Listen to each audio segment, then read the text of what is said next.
Greg, honey, is it supposed to be this soft?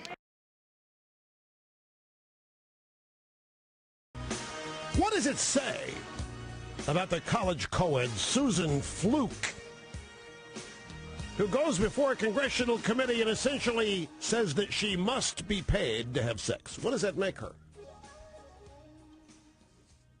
It makes her a slut, right? Makes her a prostitute. She wants to be paid to have sex. Governor, anything on Rush? How to say this, which is, it's not the language I would have used.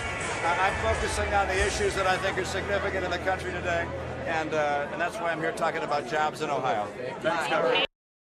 The microphone right behind you. We have a president right now that is operating outside the structure of our Constitution, and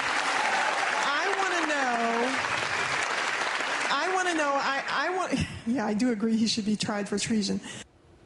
Is there a reason you didn't correct her or say that you wouldn't? I answered the question. I don't Okay, but you don't agree with her answer? I don't correct all the questions that get asked to me. I obviously don't agree that he should be tried.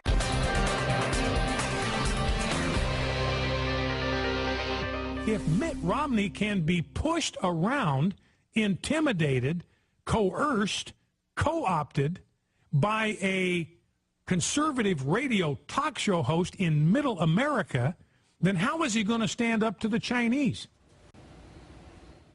How is he going to stand up to Putin? How is he going to stand up to North Korea if he could be pushed around by a yokel like me? I mean, I don't think Romney's realizing kind of the doubts that this begins to raise about his leadership.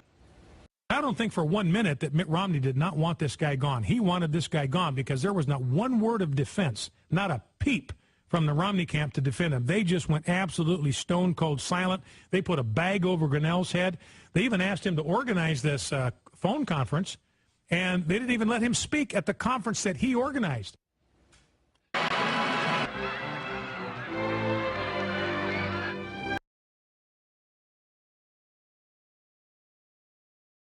Well, the debate over Republican presidential candidate Mitt Romney's time at Bain Capital has been the source of some debate. Is it really that big of a deal? It could be if Governor Romney's failure to properly report his past with Bain means he committed a federal felony. Ben has the reality check.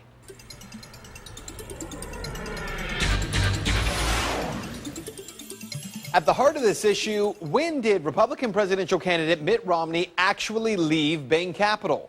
Was it in 1999, as Romney has claimed for at least the past 10 years?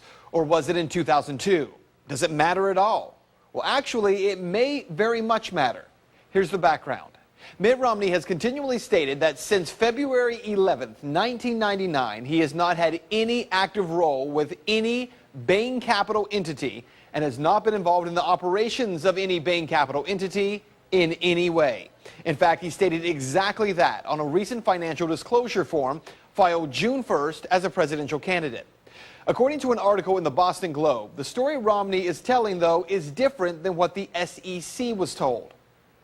Government documents filed by Mitt Romney and Bain Capital say that Romney remained chief executive and chairman of Bain 3 years beyond the date that he said he ceded control.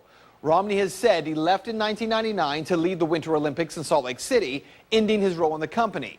But Public Securities and Exchange Commission documents filed later by Bain Capital state that he remained the firm's sole stockholder, chairman of the board, chief executive officer, and president. Also, a Massachusetts financial disclosure form that Romney filed in 2003 states that he still owned 100% of Bain Capital in 2002. And Romney's state financial disclosure forms indicate that he earned at least $100,000 as a Bain executive in 2001 and 2002, and those are separate from investment earnings. So what does the Romney campaign and Bain Capital say about all of this? Well, both have suggested the SEC filings that show Romney as the man in charge during those additional 3 years have little meaning, and they're the result of legal technicalities. In fact, Bain Capital released this statement yesterday on the issue. Mitt Romney retired from Bain Capital in February 1999. He has had no involvement in the management or investment activities of Bain Capital or with any of its portfolio companies since that time. But is that true? There are 9 SEC filings submitted by 4 different business entities after February of 1999 that describe Romney as Bain Capital's boss. And some show him with managerial control over 5 Bain Capital entities that were formed in January of 2002. Those are according to records in Delaware where they were incorporated. Now, a former SEC commissioner told the Boston Globe that the SEC documents listing Romney as Bain's chief executive between 1999 and 2002 cannot be dismissed so easily. And now comes the Obama campaign, who have jumped on this as well. Obama campaign lawyer Robert Bauer said today there could be severe consequences for individuals and companies that lie to the SEC.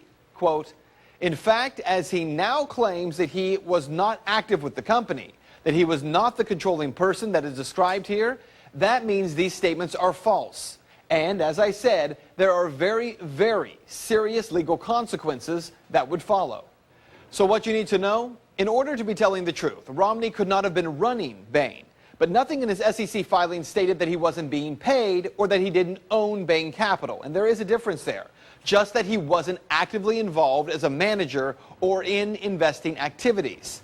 According to newspaper reports at the time, he was working 16 hours a day on the Olympics in Salt Lake City. If Romney is telling the truth and was only involved in Bain as a figurehead and drawing a salary, he'll be fine. But if it comes out that he was involved in managing any of Bain's activities or investing activities in 2000, 2001, or 2002, well, then Mitt Romney is guilty of lying on official federal disclosure forms, thereby committing a federal felony.